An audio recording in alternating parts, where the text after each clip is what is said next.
Well, as far as backstage fights in wrestling, that's never going to stop. Even today, when the boys are so well behaved, and everything is so structured and so crazy, I don't think you see fights quite as often today. You're probably more likely to see those in a bar or a restaurant after the fact between talent, but they're definitely not as common. But back in the day, people didn't care. There was no management. You couldn't get in trouble. You couldn't get sent down to NXT. The only person you really had to worry about was Vince McMahon. And back in the 80s, in the 70s and prior to that, when these incidents would take place, there was really nothing that was done about it, and there was rarely any punishment. But when you have a locker room full of jacked up guys all jockeying for their position on the roster and on the card, you're going to have some wires crossed, you're going to have some altercations, and not everybody is going to get along with everybody. So my opinion on backstage fights are the same as any backstage fight in any sport. You have teammates fighting each other in basketball and football and baseball during practice and scrimmages and things like that. So, locker room fights are something that goes on in all forms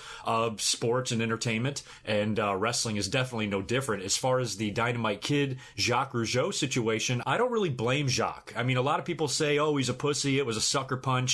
I guess he just felt like he had to do what he had to do. Raymond was always known as the tougher Rougeau. He was apparently a badass. And I think the story that I remember is that he was injured around this time. I think he was on crutches or had a broken ankle or something. So had Raymond been able to have Jacques' back, I don't think Jacques would have needed the roll of quarters. But I can't remember who gave him the advice. Jacques has told the story many times. We've heard it from many wrestlers. Bret Hart has even told a couple of versions of the story a time or two in shoot interviews and in his book too, I believe.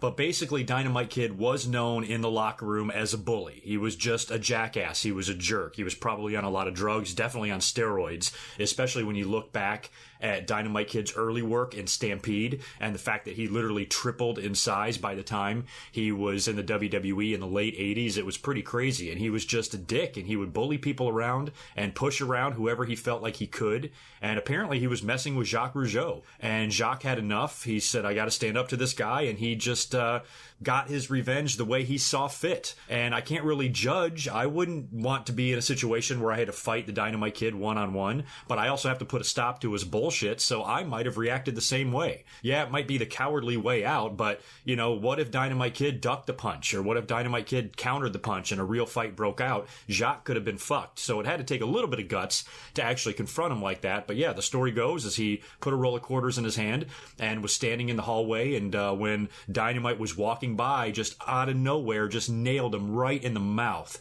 as hard as he could with his fist full of a roll of quarters and knocked a bunch of Dynamite's teeth out.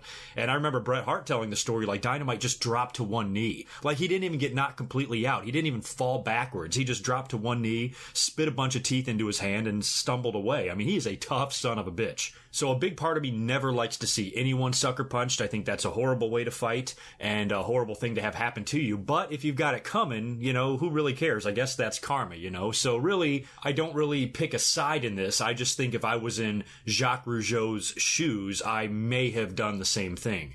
And as far as Dynamite Kid goes, I would never be in his shoes because I would never be an asshole to the level that Dynamite Kid apparently was back in the day in the locker room. He was not well liked.